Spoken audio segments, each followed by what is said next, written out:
Hi friends, welcome back to my channel. ನಾನು ನಿಮ್ಮ ನೇತ್ರ. ಎಲ್ಲರೂ ಹೇಗಿದ್ದೀರಾ? ಆರಾಮಾಗಿದ್ದೀರಾ ಅಂತ ಭಾವಿಸ್ತಾ ಇವತ್ತಿನ ವ್ಲಾಗ್ನ ಆರಂಭ ಮಾಡೋಣ. ಈ ಬೆಕ್ಕನ್ನು ನಾನು ಯಾಕೆ ತೋರಿಸ್ತಾ ಇದ್ದೀನಿ ಅಂದರೆ, ಯಾರೋ ಗೊತ್ತಿಲ್ಲ, ನಮ್ಮ ಮನೆ ಹತ್ರ ತುಂಬ ಬೆಕ್ಕಿನ ಮರಿಗಳಾಗಿರ್ಬೋದು, ನಾಯಿ ಮರಿಗಳನ್ನಾಗಿರ್ಬೋದು, ಈ ಥರದ್ದೆಲ್ಲ ಬಿಟ್ಟಾಕಿ ಹೋಗ್ತಾರೆ.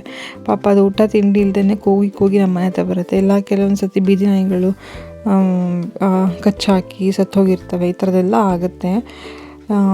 ಯಾರು ಬಿಟ್ಟು ಹೋಗ್ತಾರೆ ಅಂತ ಗೊತ್ತಿಲ್ಲ. ಸೊ ಇದು ಬೇಕು ಹಾಗೆಯೇ ಸಣ್ಣ ಮರಿ ತುಂಬಾ ದಿವಸ ಆಗಿತ್ತು ಬಂದು ಮನೆ ಹತ್ರ. ಅಲ್ಲಿ ಕೂತ್ಕೊಳ್ಳೋದು ಇಲ್ಲಿ ಕೂತ್ಕೊಳ್ಳೋದು ಮಾಡ್ತಾಯಿತ್ತು. ಆಮೇಲೆ ನಾವೇ ಅದಕ್ಕೆ ಹಾಲೆಲ್ಲ ಹಾಕಿ ಸಾಕ್ಕೊಂಡಿದ್ವಿ ಮನೆಯಲ್ಲಿ. ತುಂಬ ಚೆನ್ನಾಗಿ ತುಂಬ ಕ್ಯೂಟಾಗಿ ಉಂಟು ಮತ್ತು ಒಳ್ಳೆ ರೆಸ್ಪಾನ್ಸ್ ಮಾಡುತ್ತೆ ನಾವೆಲ್ಲ ಕರೆದು ಮಾತಾಡಿಸಿದ್ರೆಲ್ಲ.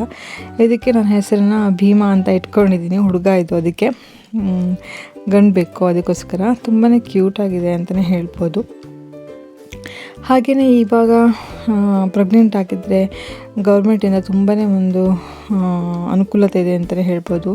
ಹತ್ತಿರದ ಅಂಗನವಾಡಿಯಿಂದ ತುಂಬಾ ಐಟಮ್ಸ್ ಕೊಡ್ತಾರೆ, ಈ ಥರ ಪದಾರ್ಥಗಳನ್ನು ಕೊಡ್ತಾರೆ ಅಂತಲೇ ಹೇಳ್ಬೋದು. ಬೇಳೆ ಕೊಡ್ತಾರೆ, ಆಮೇಲೆ ಅದೇನೋ ಉಪ್ಪಿಟ್ಟು ರವೆ ಅಂತ ಕೊಡ್ತಾರೆ, ಮಸಾಲೆ ಪೌಡ್ರ್ ಕೊಡ್ತಾರೆ, ಆಮೇಲೆ ಎಣ್ಣೆಯನ್ನು ಕೊಡ್ತಾರೆ. ಕೆಲವೊಂದು ತಿಂಗಳ ಕೆಲವೊಂದು ಐಟಮ್ಸ್ನ ಕೊಡ್ತಾರೆ ಅಂತಲೇ ಹೇಳ್ಬೋದು. ಸಕ್ಕರೆ, ಆಮೇಲೆ ಮೊಟ್ಟೆ ಕೊಡ್ತಾರೆ, ಈ ಥರ ಹಾಲು ಪೌಡ್ರ್ ಕೊಡ್ತಾರೆ, ಈ ಥರದ್ದೆಲ್ಲ ಕೊಡ್ತಾರೆ. ಅಂದರೆ ಯೂಸ್ ಮಾಡ್ಕೊಳ್ಳೋಂಥವರಿಗೆಲ್ಲ ತುಂಬಾ ಉಪಯೋಗ ಆಗುತ್ತೆ ಅಂತಲೇ ಹೇಳ್ಬೋದು. ಪಾಪ ಕೆಲವಷ್ಟು ಜನರಿಗೆ ಇದೆಲ್ಲ ತಂದ್ಕೊಳ್ಳೋಕ್ಕೂ ಇರುವಂತಹ ಪರಿಸ್ಥಿತಿ ಇದ್ದವರಿಗೆ ಇದೆಲ್ಲ ತುಂಬಾ ಅನುಕೂಲ ಆಗುತ್ತೆ, ಹೆಲ್ಪ್ ಆಗುತ್ತೆ ಅಂತಲೇ ಹೇಳ್ಬೋದು. ಎಲ್ಲರೂ ಯೂಸ್ ಮಾಡ್ತಾರೆ, ಎಲ್ಲರೂ ಬಳಸ್ಕೊಳ್ತೀವಿ ಅಂತ ಅಲ್ಲ, ಅವರು ಕೊಡುವಂಥದ್ದನ್ನು ನಾವು ತೊಗೊಳ್ಳೇಬೇಕಾಗತ್ತೆ. ಹಾಗಾಗಿ ಯಾಕೆಂದರೆ ಗೌರ್ಮೆಂಟಿಂದ ಬರ್ತಾ ಇದೆ ಅಂದರೆ ಅದನ್ನು ಸುಮ್ಮನೆ ವೇಸ್ಟ್ ಮಾಡಲಿಕ್ಕೆ ಆಗೋದಿಲ್ಲ. ಹಾಗೆಯೇ ಕೆಲವೊಂದು ಸ್ಕೀಮ್ಗಳು ಕೂಡ ಇದೆ ಅಂಗನವಾಡಿಯಿಂದ, ಅದನ್ನು ಕೂಡ ತುಂಬ ಚೆನ್ನಾಗಿ ಹೇಳ್ತಾರೆ, ನಮಗೆ ತಿಳಿಸಿ ಹೇಳೋದಾಗಿರ್ಬೋದು, ಎಲ್ಲದೂ ಮಾಡ್ತಾರೆ. ನನಗೆ ಇಷ್ಟೊಂದು ಪದಾರ್ಥಗಳು ಸಿಕ್ತು ಅಂಗನವಾಡಿಯಿಂದ, ಪ್ರತಿ ತಿಂಗಳು ಕೂಡ ಬರುತ್ತೆ. ಅದಾಗಿದ ಮೇಲೆ ನಮ್ಮ ಮನೇಲಿ ಒಂದು ಸಣ್ಣ ಪೂಜೆ ಕೂಡ ಇಟ್ಕೊಂಡಿದ್ವಿ. ನಮ್ಮ ಮನೆ ಮುಂದೆ ದೇವ್ರ ಮನೆ ಇದೆ ಅಲ್ವಾ, ಅಲ್ಲಿ ಒಂದು ಪಾರಾಯಣ ಇಟ್ಕೊಂಡಿದ್ವಿ. ಪಾರಾಯಣ ಮತ್ತು ಸಾಯಂಕಾಲ ಕಾರ್ತಿಕ ಮಾಡಬೇಕು ಅನ್ನೋ ದೀಪೋತ್ಸವ ಮಾಡಿಸೋದಿತ್ತು. ಸೊ ಅದನ್ನು ಇಟ್ಕೊಂಡಿದ್ವಿ, ಆ ಒಂದು ಕಾರ್ಯಕ್ರಮವನ್ನು ಇಟ್ಕೊಂಡಿದ್ವಿ.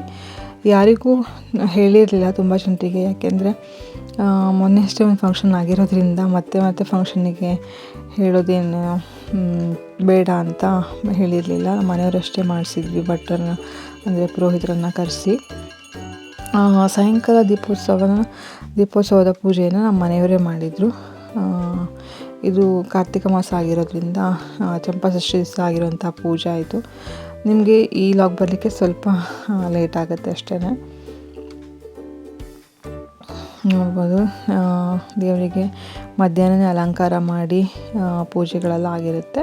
ಸಾಯಂಕಾಲ ಈ ಥರ ದೀಪವನ್ನು ಹೊತ್ತಿಸಿ ಮತ್ತೊಂದು ಸರ್ತಿ ಪೂಜೆಯನ್ನು ಮಾಡ್ತೀವಿ. ಮತ್ತು ಕಾರ್ತಿಕಕ್ಕೆ ದೀಪೋತ್ಸವಕ್ಕೆ ಮಾಡುವಂತಹ ನೈವೇದ್ಯಗಳನ್ನು ಇಟ್ಟು, ಪ್ರಸಾದನ ಇಟ್ಟು ನೈವೇದ್ಯವನ್ನು ಮಾಡುವಂಥದ್ದಿರುತ್ತೆ.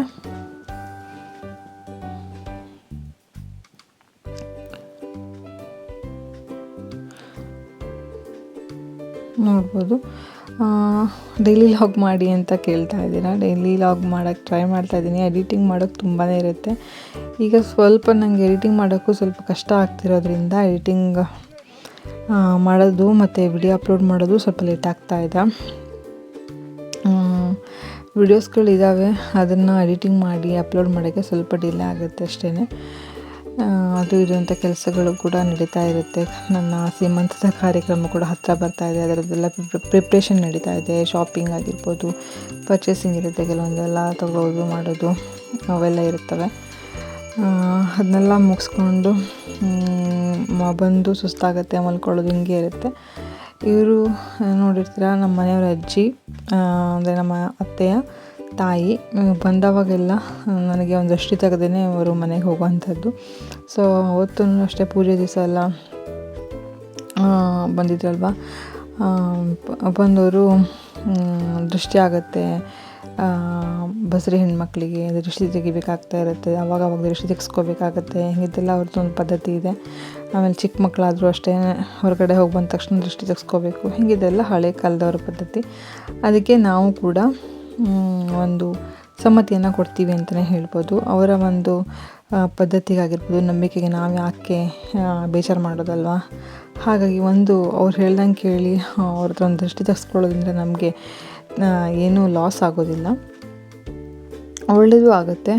ಕೆಲವೊಬ್ಬರಿಗೆ ಇದ್ರಲ್ಲಿ ಕೆಲವೊಬ್ಬರಿಗೆ ನಂಬಿಕೆ ಇರೋದಿಲ್ಲ. ಹಾಗಾಗಿ ನಾವು ಇದನ್ನು ತುಂಬಾ ಬಿಲೀವ್ ಮಾಡ್ತೀವಿ, ಇದರ ನಂಬಿಕೆಗಳನ್ನೆಲ್ಲ ತುಂಬ ನಂಬ್ತೀವಿ. ನಾನಂತೂ ನಂಬ್ತೀನಿ.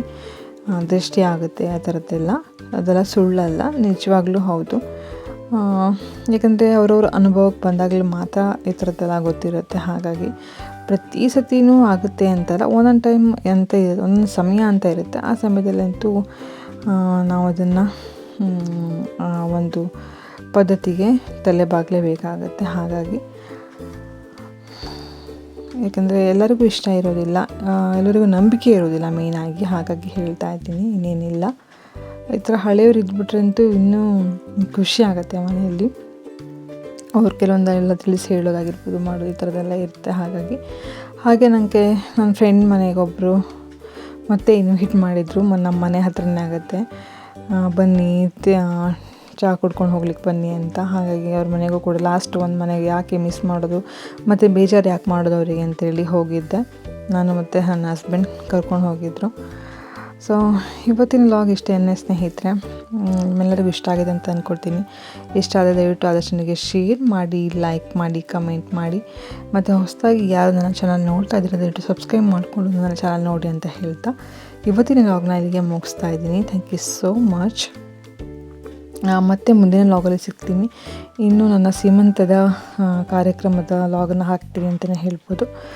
ಆ ವ್ಲಾಗನ್ನ ಆದಷ್ಟು ಬೇಗ ಅಪ್ಲೋಡ್ ಮಾಡ್ತೀನಿ ಅಂತ ಹೇಳ್ತಾ ಮತ್ತೆ ಮುಂದಿನ ಒಂದು ವ್ಲಾಗ್ ಒಟ್ಟಿಗೆ ನಿಮಗೆ ಸಿಗ್ತೀನಿ. Thank you so much. Bye, take care.